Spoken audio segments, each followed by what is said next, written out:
Conservative MP Pierre Poilievre repeatedly tried to squeeze answers out of Finance Minister Bill Morneau during a marathon comment session Tuesday night that featured a barrage of questions on the potential costs of the federal carbon tax for Canadian families. Poilievre was the first political rival to get a crack at Morneau during the special session, which lasted several hours. Opponents have been keen to crack the minister's message track veneer.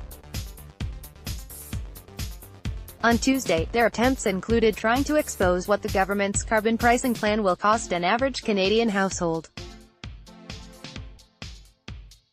Morneau responded to the early flurry by saying those looking for specific net costs from Ottawa's plan will have to ask for numbers from some of the provincial and territorial governments. The federal government, he noted, will provide provinces with a backstop if they decide not to introduce a carbon pricing plan of their own. Under that approach, Ottawa will return the revenues to those provinces, Morneau said.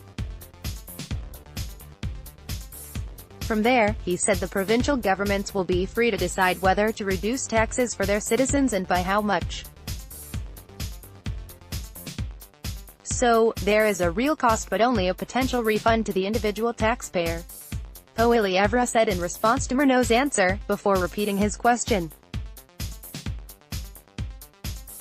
What will be the real, original cost that an average Canadian family would pay in carbon taxes when the minister's proposal is fully implemented? Morneau said about 85% of Canadians already live in a jurisdiction with a carbon pricing regime. He named British Columbia, Ontario and Quebec as provinces with carbon pricing plans, and he stressed they all have strong economies. He also offered an example. Alberta, which also has a carbon levy, will provide families of four with income of up to $95,000 with an estimated net benefit of $40 in 2018 after the provincial rebate, he said. To the extent the provinces decide to give that revenue back to citizens, they will be able to reduce taxes, Morneau said. Poilievre got the ball rolling earlier in the day during question period, accusing the government of an ongoing carbon tax cover-up, refusing to say how much more families can expect to pay for everything from gasoline to home heating to groceries as a result of the measure. Environment Minister Catherine McKenna fielded that one, accusing the Conservatives of denying both the existence of climate change, the cost it is having from the impacts of major weather events, and the economic opportunity it poses in fostering growth in clean technology.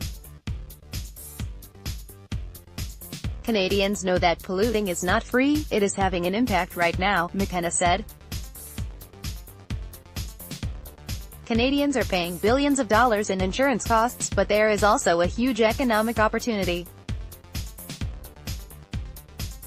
Since members of the party opposite like talking about jobs, then maybe they should get on the bandwagon, because there is a $23 trillion opportunity in clean growth. She did not, however, ever produce any specifics on the government's understanding of what it will cost the average Canadian family. Neither did she later when she answered questions at a Senate committee reviewing the government's legislation to make the national carbon price a reality. The legislation, contained in the government's spring budget implementation bill, would create a federal carbon price system that will be imposed in any province that doesn't create their own system that meets federal requirements by the end of this year. Conservative Sen. Michael MacDonald said it is frustrating that the government continues to dodge the question about what that federal system will cost. McKenna said only that the carbon prices in place now are from individual provinces, each of which did different things with the revenues, so the cost to people was different depending on where they lived. That answer did not make MacDonald happy. You never came close to answering the question, he said. When the government unveiled its federal plan last year, it did include the expected cost it will add to things like gasoline, 11.6 cents a liter, and natural gas, 9.79 cents per cubic meter. However, a government analysis of what those costs could mean overall for an average family has been withheld from documents released to date under access to information legislation. It is an argument sure to persist into next year's election campaign. Conservative leader Andrew Scheer has promised to scrap the Liberal scheme, saying he will have a plan of his own to meet Canada's international emissions targets without putting a tax on carbon.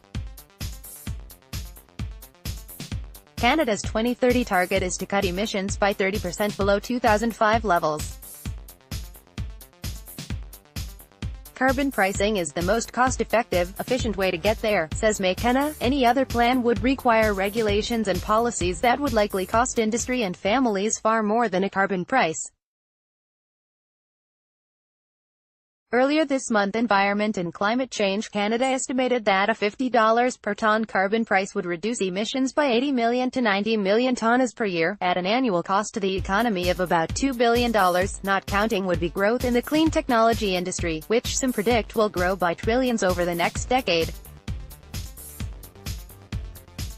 The government's numbers differ from those of the Parliamentary Budget Office, which says the GDP impact will be about $10 billion a year. The office released a more detailed explanation of that number Tuesday, saying it reflects the difference between no carbon price anywhere and $50 per ton everywhere. Ottawa's numbers were based on the fact that 4 provinces representing about 80% of the population already had a carbon price scheme of some sort, in place or in progress, before the government announced every province would be required to have one. During the evening session, Morneau also faced questions from New Democrat MP Guy Caron over the Trans Mountain pipeline and the government's promise last week to indemnify would-be investors in the Alberta-BC expansion project against any cost overruns resulting from political interference. Caron demanded Morneau reveal how much the government is prepared to spend on what he called a bailout and blank check. Morneau has been in talks with pipeline builder Kinder Morgan since mid-April after the company threatened to pull out of the project, spooked by court threats from BC. The company has given Ottawa until May 31st to smooth the jangled nerves of investors. In response to Caron's questions, Morneau declined several times to get into specifics, saying he is in private discussions with Kinder Morgan. Prime Minister Justin Trudeau did not give many hints about the status of those talks Tuesday, but Alberta Premier Rachel Notley said they were progressing. "We are getting closer," Notley told a news conference in Edmonton. She said she is reasonably confident a deal with Kinder Morgan will be in place before the end of the month.